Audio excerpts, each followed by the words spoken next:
Di dunia masa depan, orang-orang hanya bisa tinggal di kamar mungil yang dipenuhi layar. Setiap pagi, ayam jago virtual membangunkan mereka. Lalu mereka dipaksa menonton iklan. Jika ingin tetap tidur, mereka akan mendapat peringatan dari sistem, namun jika ingin melewati iklan, biayanya $10.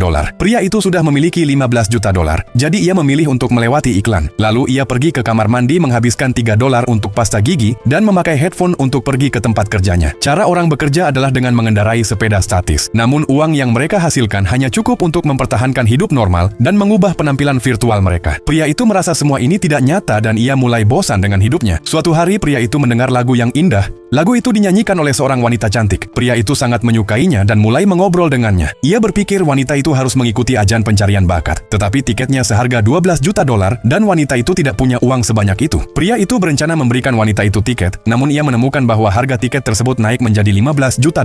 Pria itu memutuskan untuk menghabiskan semua tabungannya dan membelikan tiket itu untuk wanita tersebut. Wanita itu sangat senang. Beberapa hari kemudian, pria itu menemani sang wanita ke acara pencarian bakat. Sebelum acara, staf memberi wanita itu sekotak minuman dan mengatakan itu bisa membantu kontestan menjadi lebih tenang. Setelah perkenalan singkat, wanita itu menyanyikan lagu yang indah dan semua penonton bersorak. Namun para juri berkata bahwa terlalu banyak penyanyi dan wanita itu tidak punya peluang untuk menjadi terkenal. Jadi para juri menyarankan agar ia menghasilkan uang dengan syuting iklan porno. Berdasarkan penampilannya, ia bisa mendapatkan banyak kekayaan dengan cepat. Pikiran wanita itu menjadi kacau dan akhirnya ia setuju. Ternyata minuman yang baru saja ia minum akan memperkuat keserakahan di dalam hati manusia. Setelah pulang ke rumah, pria itu sangat menyesal dan dengan marah memukul layar hingga pecah. Sejak saat itu, ia mulai mengayuh sepeda statisnya dengan keras, memangkas biaya hidupnya hingga minimum, dan bahkan memakan sisa makanan orang lain. Tak lama kemudian, ia berhasil kembali mengumpulkan $15 juta.